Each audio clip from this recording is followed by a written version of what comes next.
የሆነች ልጅ ልብ ድካም ታምሜ ሆስፒታል ስሄድ ከፍተኛ ሪፈር ሂጂ ተጽፎላት ከፍተኛ ሪፈር ሂጂ እዚህ መታከም አትችይም፣ ልብሽ ትርታ ቀንሷል፣ መስዋዕት ምናምን መንገድ እንዳትሄጂ ሲሉኝ እኔ በምን እታከማለሁ? መጃም የለኝም እግዚአብሔር እንዳለኝ ይሆናለሁ ብዬ ቤቱ ስቀመጥ የሆነች ልጅ መታ ፋውስ አለ ግራራ እንሂድ ከዛ ትድኛለሽ እግዚአብሔር ለምን ስትለኝ እሺ ብዬ ትናንት ዓርብ ዕለት ጅማት ዓርብ መጣሁ።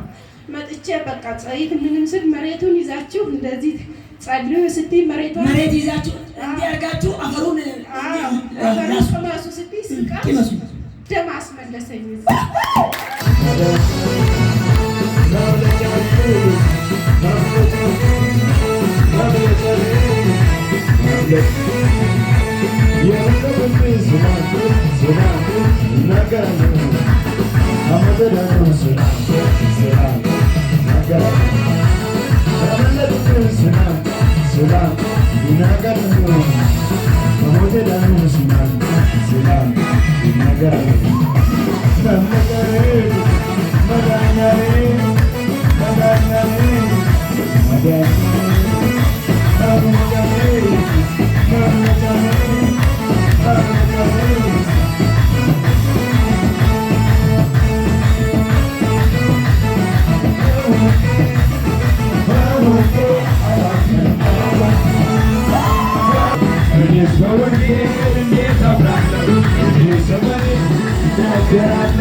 ቤትም ካልኩ ባለ አንድ ማስታጠቢያ ደግሞ በቃ እኔ ልሞት ነው ወይ እንደዚህ ነው ብዬ ስፈራ አይ እሷ የጸለየችው ስለሆነ ነው የወጣልሽ አሁን በኋላ አንቺ አትሞቺም አለችኝ። ያቺ ወሰደችኝ እኮ እኔ የሚለው በቃ ይሄ ነገር አንቺን ብሎ ሆስፒታል ሌላ ሀገር ነው የጻፈው ለሌላ ሪፈር ወደ አዲስ አበባ ነው ወደ ጥቁር አንበሳ እንደዛ ነው እንጂ አይቻልም።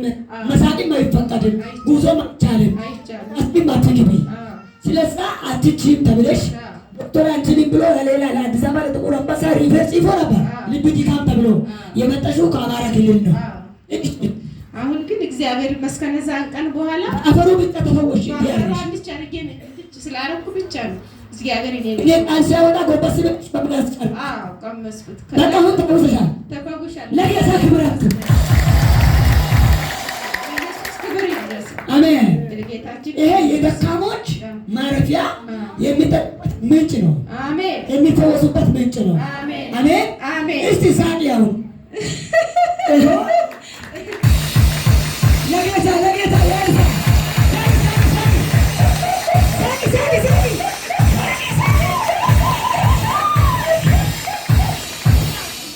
አይቻልም የተባለው ሳቅ በነፃ መጣ። አሜን። የፈጠረውም ራሱ ነው፣ የቀባኝም እሱ ነው። በቃ ተፈውሰሻል። እንኳን ጌታ ረዳ። አሜን። አሁን ወንድሜ ደውሎ የእናንተ እግዚአብሔር ይሰማችኋል፣ ከሆድ ውስጥ እባብና እንቁራሪት አለ ተብዬ በየጸበሉ እየዞርኩ የእናንተ ጌታ ስለሚሰማሽ አትጸልይልኝ ብሏል። ፎቶውን ይዤ መጥቻለሁ።